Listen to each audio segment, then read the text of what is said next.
At some point in your growth journey, you've likely invested in something that didn't deliver what you'd hoped for, especially if you are investing in masterminds, coaches, communities, things like that. And it's not because you are naive or because you're being financially irresponsible. Well, maybe it was, but because mostly it's because our discernment factors are always evolving as we evolve, and we probably didn't evolve the criteria that we're making the decision from. And that might have been because we don't even really know what we need right now. You are listening to Amplify Your Success Podcast, episode 480. And today I want to talk about the leadership filter to help you decide what coaching or mastermind or community is right for you. You ready for this? Let's get started.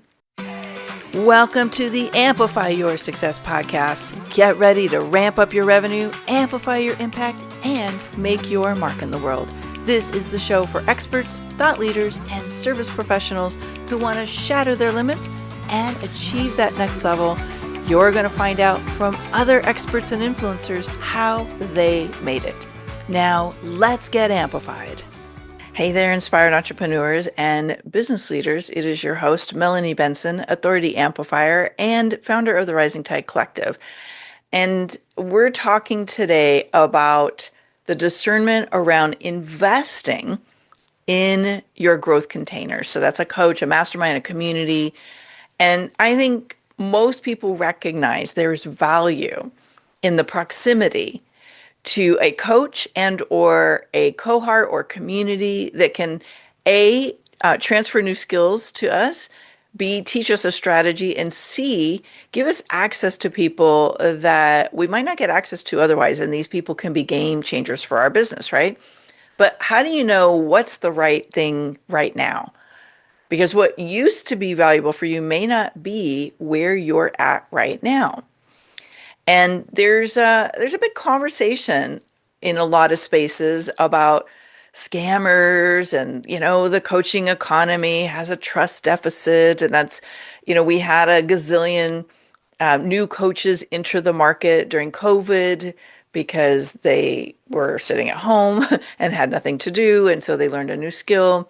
And, I went through coach training and learned about coaching in 2000, and there was barely anybody in the space. And now it seems that everybody recognizes that they're bringing coaching in some way, shape, or form to the market, and they want to build a business around that.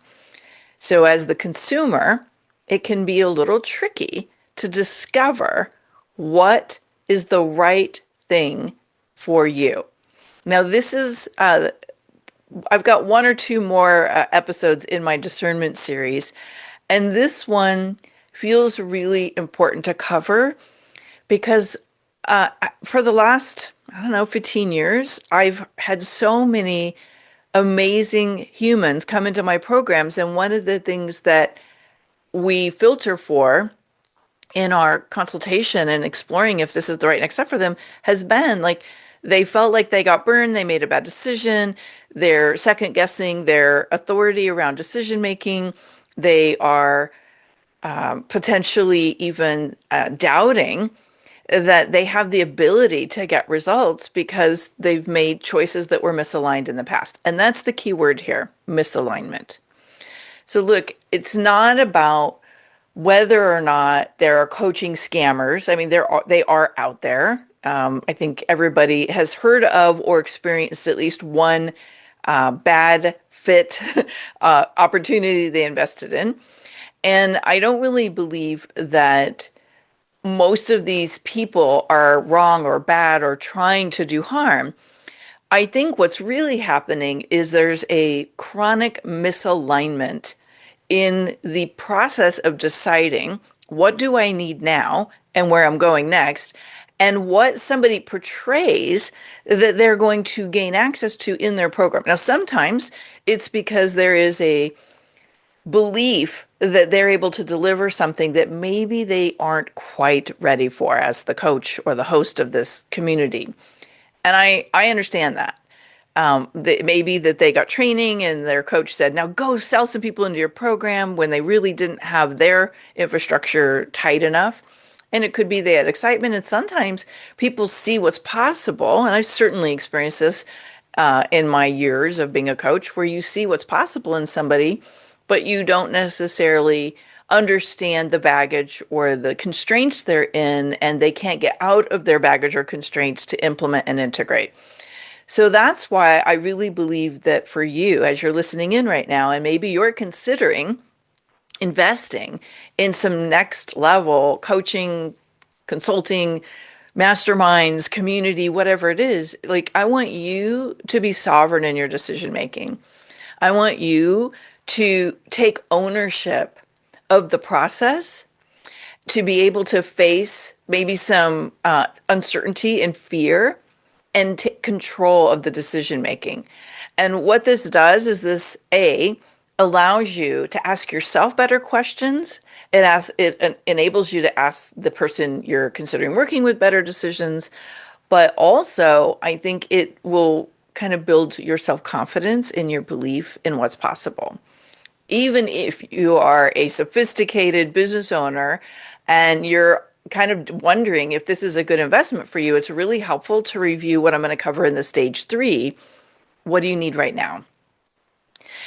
I kind of bucket 3 stages of growth in a expert-based business, which is what I consider most of us coaches, consultants, trainers, service professionals who have some form of expertise. They have a service or something they're providing, transferring knowledge, any of that. I kind of lump it all into an expert-based business.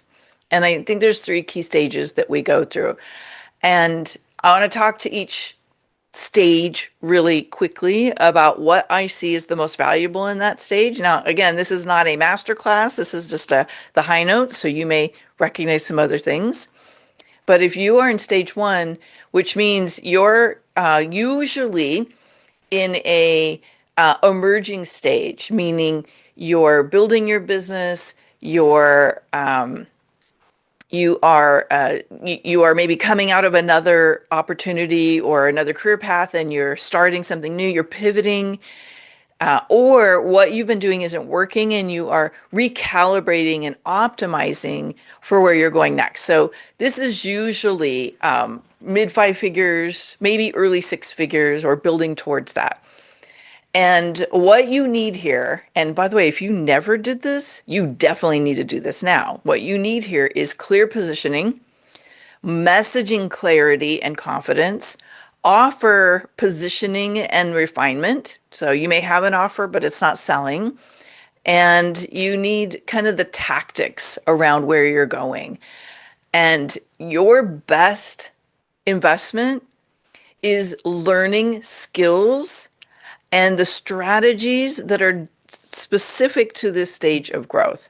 So this is not about get in the right room and soak it all in and then go back into your world and figure it out, because that's probably overwhelming you. You need a space that's getting really into the nitty-gritty. It's getting into the nuts and bolts.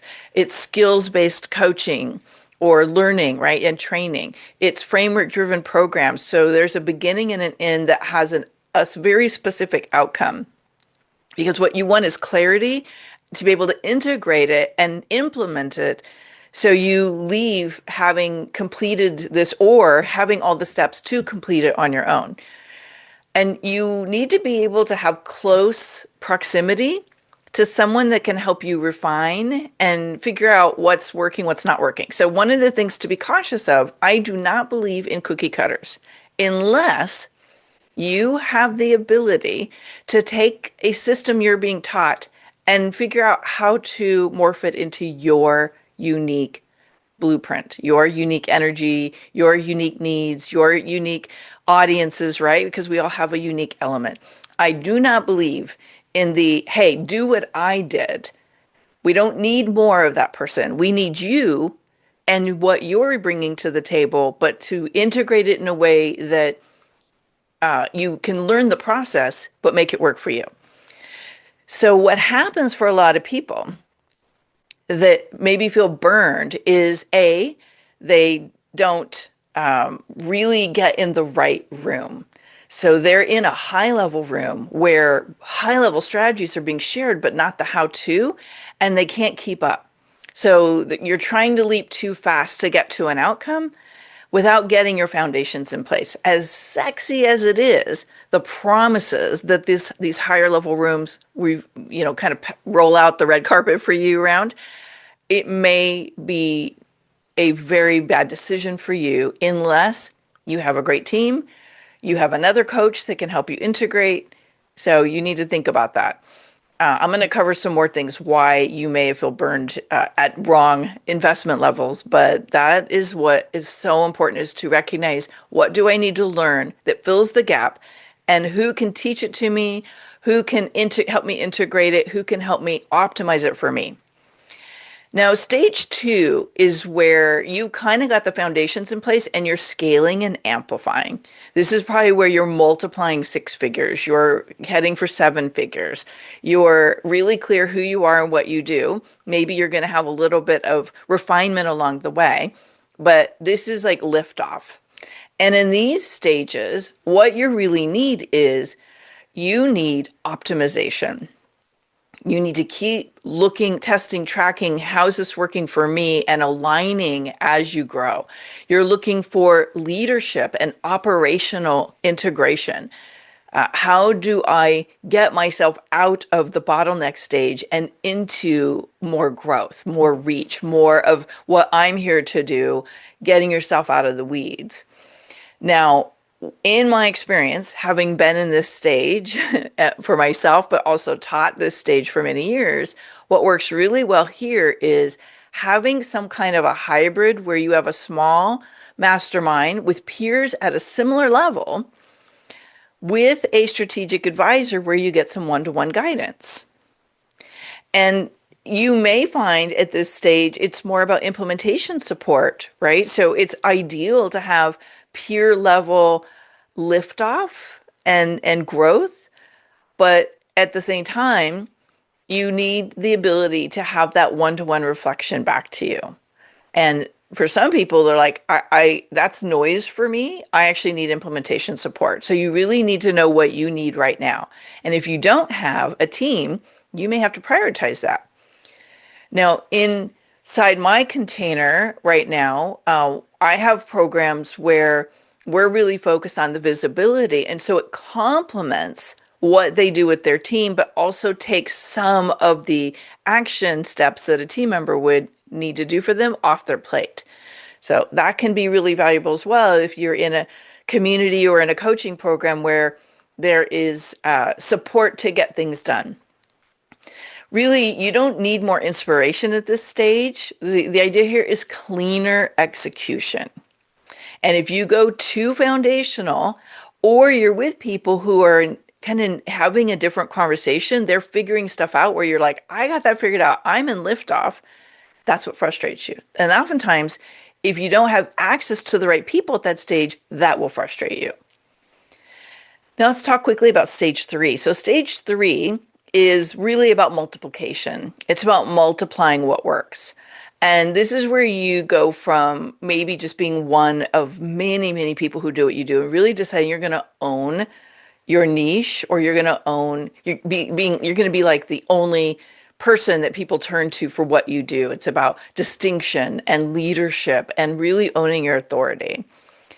And in this stage, I still think you are always going to be refining and optimizing, but what you really focus on might look more like brand elevation, accessing very high level rooms, building your own collaboration ecosystem, really tightening up your ecosystem, your offer ecosystem, so it's all calibrated and working the way it needs to work.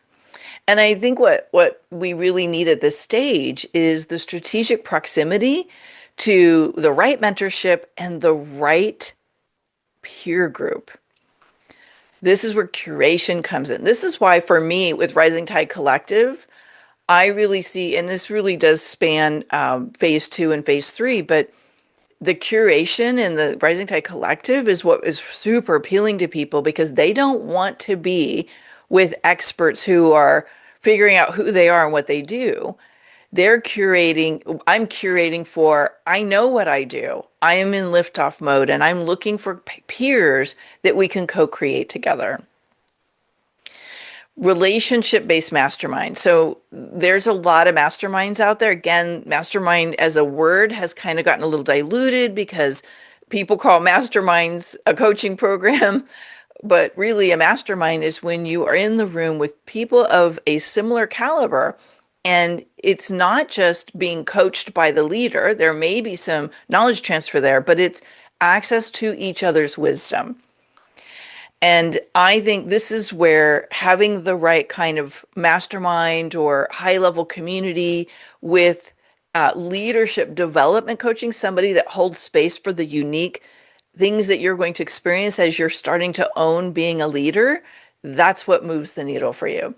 And this isn't about tactics. This is about high level access, proximity, conversations that comes from curation. Now, I want to address the feeling that so many people have is that I made a mistake. I invested in something and I feel like I got scammed. Now, yes, there are people in the coaching marketplace who really shouldn't be offering what they're offering. I had a mentor about 23 years ago, 24 years ago. No, I guess 21 years ago, something of that caliber. And I was disturbed watching what I saw as people selling very high ticket programs, but then people coming out of those programs and kind of complaining about it and feeling like it didn't really give them what they wanted. And I had a little bit of that experience myself when I invested in something that was probably a big reach for me at the time. It was a four-figure investment, but I really felt like, man, this was weird. Like I didn't really get what I wanted. And the mentor that I brought this up with said, look, there are people who are great marketers that know how to sell. And what they sell you isn't necessarily their expertise, but they have to sell you something. And then there are people who are great coaches and consultants and trainers and people who have wisdom, but they're probably not great marketers. So they're a best kept secret. And you're only going to find them through referrals or if you stumble across them in some way, shape, or form, hopefully because they're visible. That is what happens here. So your job is to get really, really clear. What are the discernment factors? What's a red flag and what's a green flag? And first of all, we have to talk about alignment. Oftentimes, the biggest reason you feel like you made a bad decision or you wasted money or you got scammed is because you didn't really understand what you wanted to invest in. And you either fell prey to someone's really sexy marketing, or you threw money at a problem because you saw that's what other people do, or you kind of just got into the tractor beam of the energy and you didn't really discern for yourself. So it's not that it was bad or wrong, it was just wrong for you right now. Now, the second reason why things don't work out is because you actually just don't follow through. And maybe that's a pattern for you. I had somebody join a program of mine about 10 years ago, and I was really shocked. Like there were several things that she didn't disclose to me about her circumstances, or maybe she thought she did, but she wasn't absolutely clear to me about where she was and what her bandwidth was for the program. What she really needed was an on-demand program, but she wanted access to me as the coach. So she joined a very active mastermind, didn't show up for 60% of the calls, canceled quite a few calls the day of private one-to-one sessions, and then complained that she didn't get the results. I was like, how do you figure? You actually implemented one strategy I taught you and you got 95% of your investment back. You just didn't implement. Now, that's a case situation in itself, but when you don't implement, when you don't own getting results, when you maybe invest in a level that's outside of what you need, it's very easy for you to not see results because you don't integrate them. And sometimes it's because you've invested in the wrong kind of mentor or mastermind for you. So let's talk about what that might look like. I want you to think about the red flags. And by the way, if you've had this experience, ask yourself, what was the red flag I chose to overlook? One of them to me is there are income promises that seem too good to be true.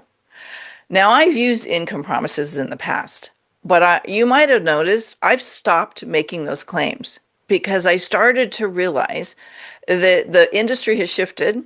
So some of it doesn't work the same way anymore. But also because there are so many people making income claims, it's really hard to discern what works for you. Income claims are sexy. Oh, yeah, I want that kind of result for me. But oftentimes, the person delivering them isn't going to ask enough discerning questions to decide if you're capable of doing that right now. So they're just putting this shiny star in the sky, hoping that will pull you in.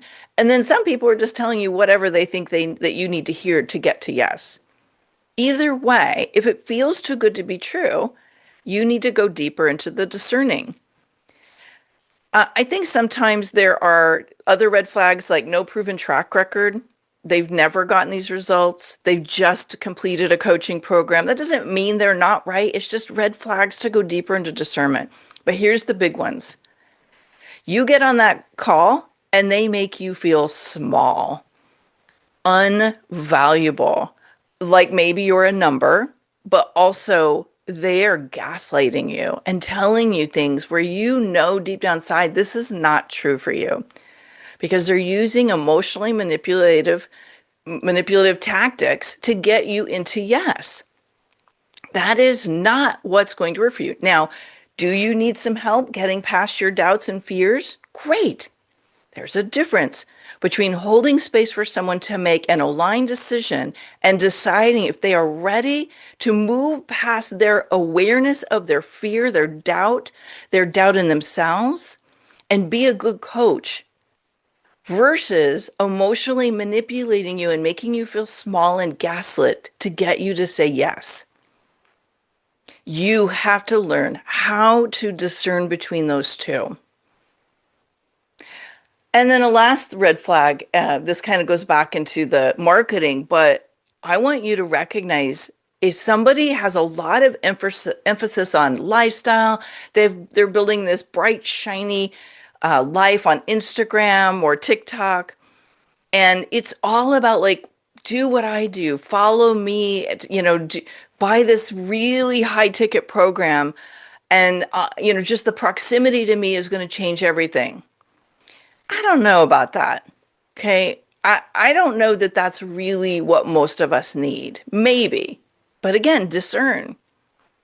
But always, always, always think about, is the pressure, is there people trying to get me to do something that somewhere doesn't feel right? It doesn't mean it's not right.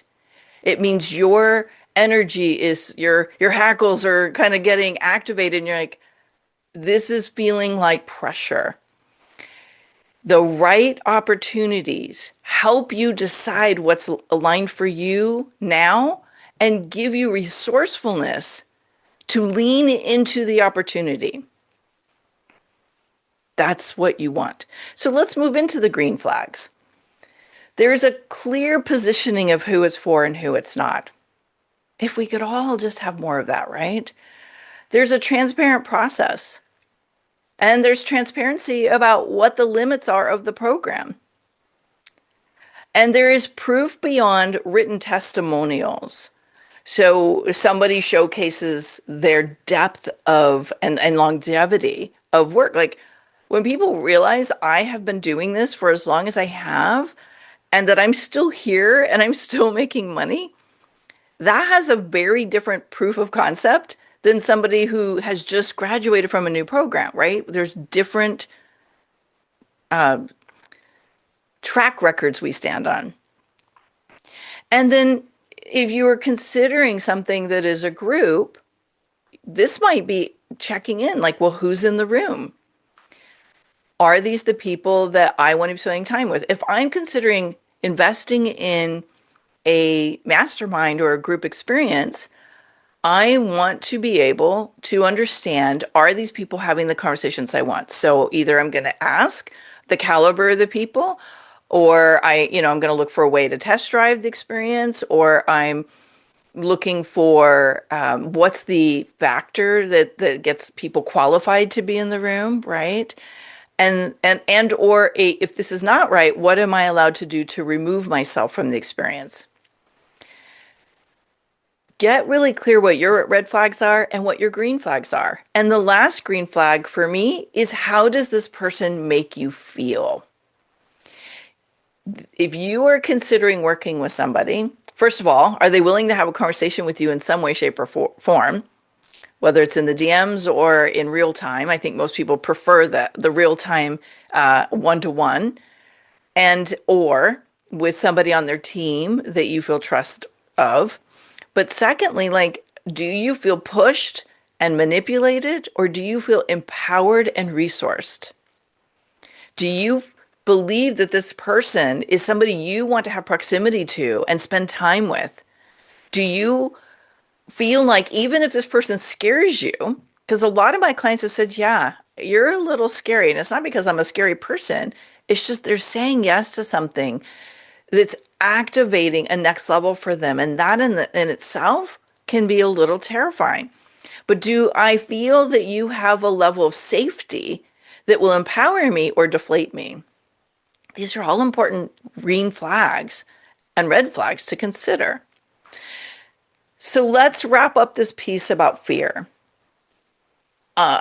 In my experience, fear is not necessarily about money, although it might be. I think when there's a super high ticket offer on the table, that price might feel like, oh my God, I could buy a car for that. Or, yeah, that's a vacation in Europe. But you have to ask yourself, am I willing to invest to access something that will speed up and collapse time, that will activate clarity, opportunity, and strategic return on investment? That's your filter. It's not about the money. It's about what can you do and what will you take ownership of to create so that you can access the outcome, the growth, the learning, maybe you're integrating your new identity and having proximity to somebody or a group of people who have embodied that identity is the fastest way for you to recognize where your gaps are. I got to tell you, being in the right rooms is a absolute game changer. It has been a surge of growth every time I have put myself in rooms with people that are just slightly ahead of me and or have the diversity so I can access new thinking, new mindsets, new skills, and new strategies. Even if it was uncomfortable, I had to say yes when it was aligned for me. But the secret is, am I willing to be fully responsible for implementing, showing up, and creating the outcome and asking for what I need to get there? That's what's essential. Look, a great coach is going to challenge you, is going to uplift you, is going to resource you, is going to show up for you. A misaligned one destabilizes you. It makes you feel smaller. They make you feel smaller. And it erodes you instead of expands you. So you need to decide, am I going to clearly decide what's aligned for me, recognize where my uncomfortable spots are that may feel like fear or misfit, but I am actually going to work this process. So I'm saying yes to what is going to move me forward, and not let money, not let a lack of resourcefulness make your decisions for you, but let your alignment and your discernment factors make the decision, along with, is this expanding for me? Or is there contraction and I need to figure out what that's about before I say yes? I hope you found some value in this conversation today. And if you missed the other discernment factors, we'll link them up in the show page for you. We got a couple more to go. And before I leave today, let me just share one really powerful opportunities to get in the right room. And that is visibility velocity. My Visibility Velocity event is happening in March. I only host it once a year. Check it out. It's one of the most powerful rooms you can get in if you're ready to expand and amplify the reach of your work in the world, because you are seen in the right rooms, on the right stages, and on the right microphones. All right, we will link that up in the show notes for you as well. Thanks for tuning in today, Amplifier. We're going to keep this conversation going, and I want to hear from you how you're going to amplify your authority and make a greater impact. Before you go, please take a minute to give our show and our guests some love over on your favorite podcasting platform. Subscribe, rate, and review. Leave your full name, and I'll spotlight you and your authority on social media.